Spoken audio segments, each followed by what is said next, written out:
Satu konsep penting untuk faham dalam mazhab Asy'ariyah adalah ta'alluq.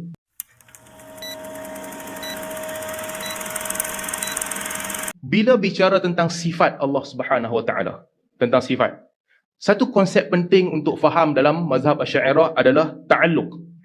Ta'alluq ini merujuk kepada talab sifat amran zaidan ala qiyam bimahalliha. Sifat yang menuntut adanya sesuatu yang selain daripadanya untuk berada di situ. Sifat yang tak boleh berdiri sendiri.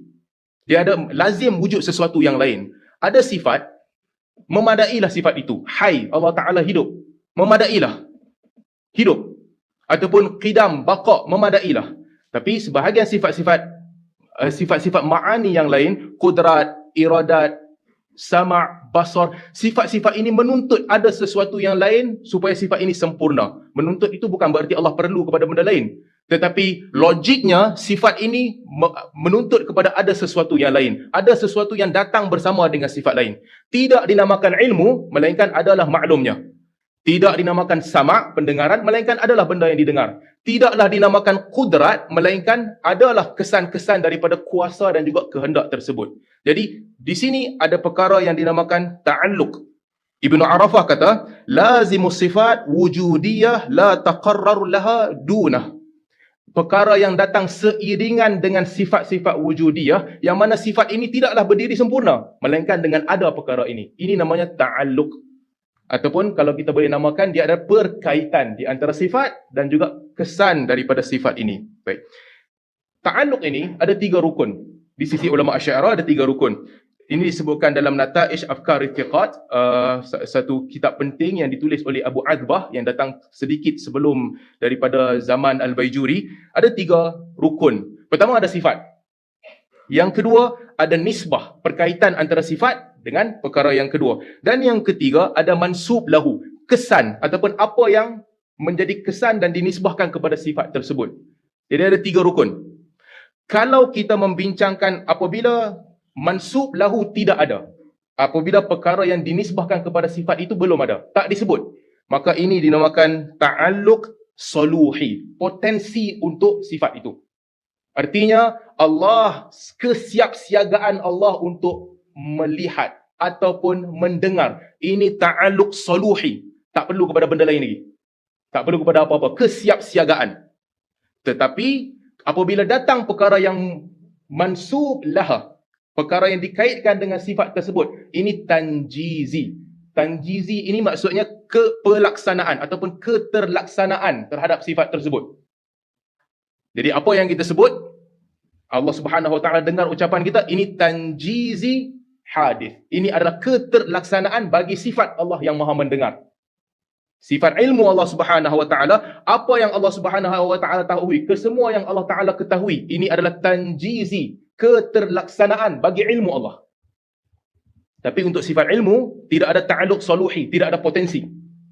Kerana kalau kita kata Allah ada potensi untuk mengetahui, artinya asalnya jahil. Kemudian barulah datang ilmu-ilmu. Jadi untuk sifat ilmu tak ada ta'alluq soluhi. Tanjizi qadim sahaja.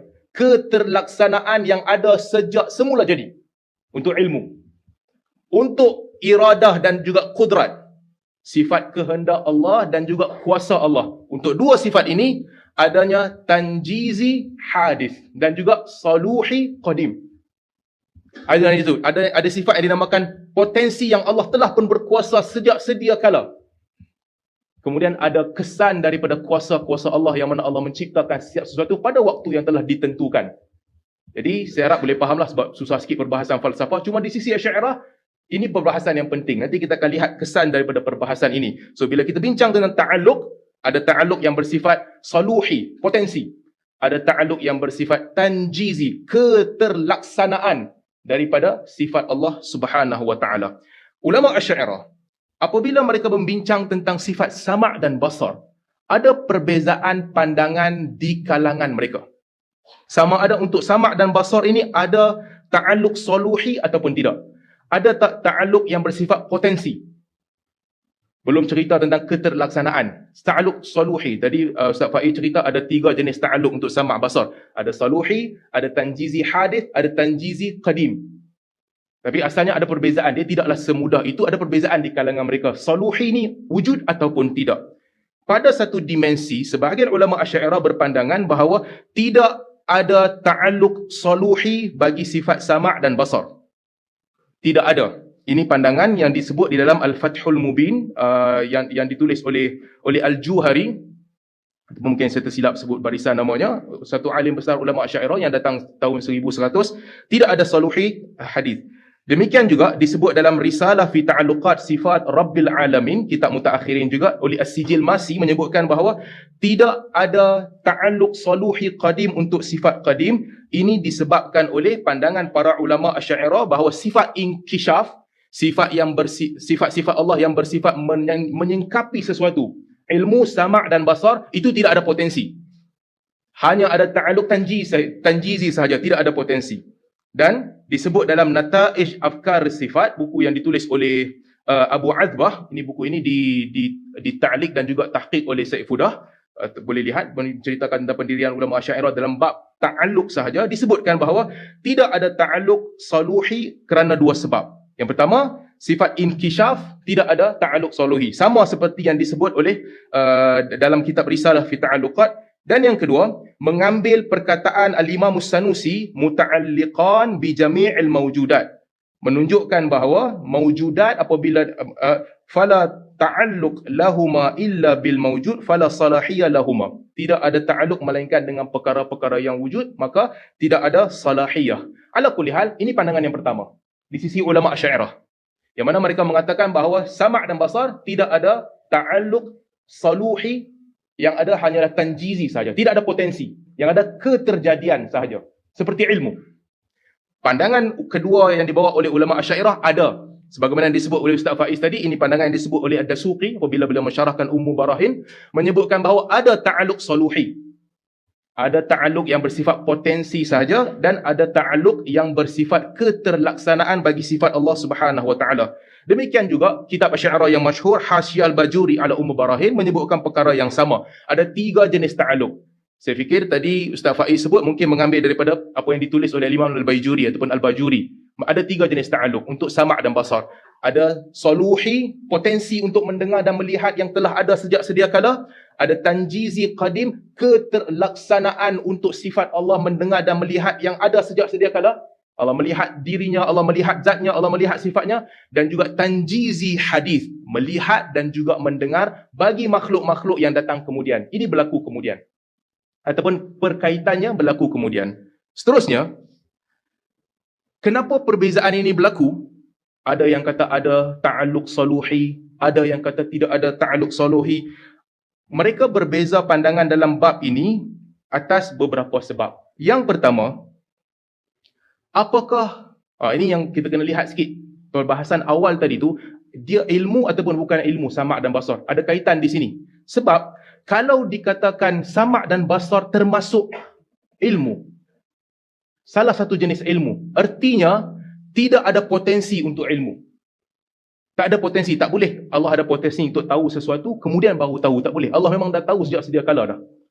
Jadi kalau sama' dan basar termasuk ilmu, makanya di sini tidak ada ta'alluq saluhi. Dan kalau boleh sifat sama' dan basar ini dikaitkan dengan sesuatu yang belum ada, boleh tak kita nak cerap sesuatu yang belum ada sebelum ada benda tu? Boleh ataupun tidak?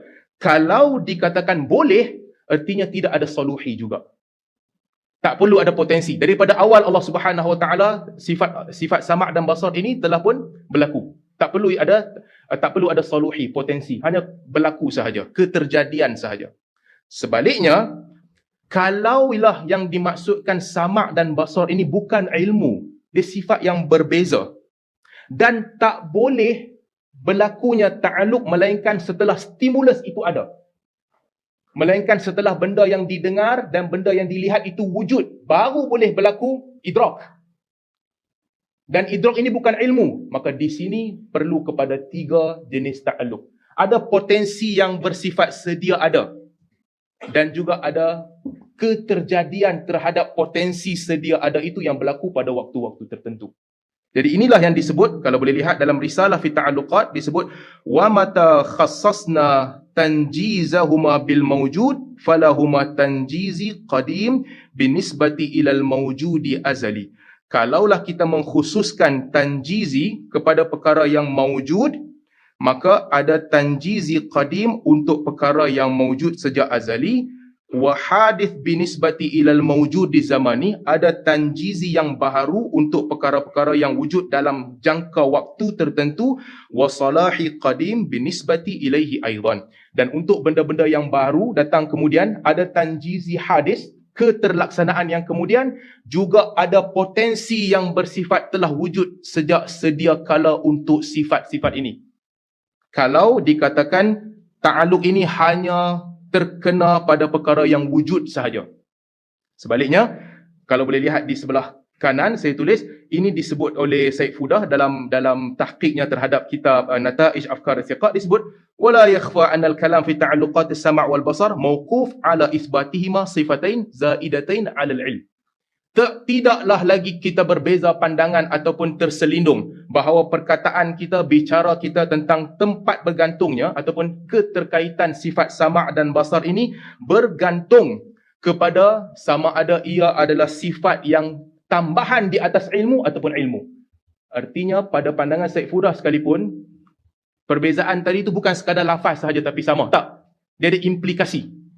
Implikasinya pada ta'alluq, ada ataupun tidak ta'alluq saluhi terhadap sifat Allah Subhanahu wa taala. Baik.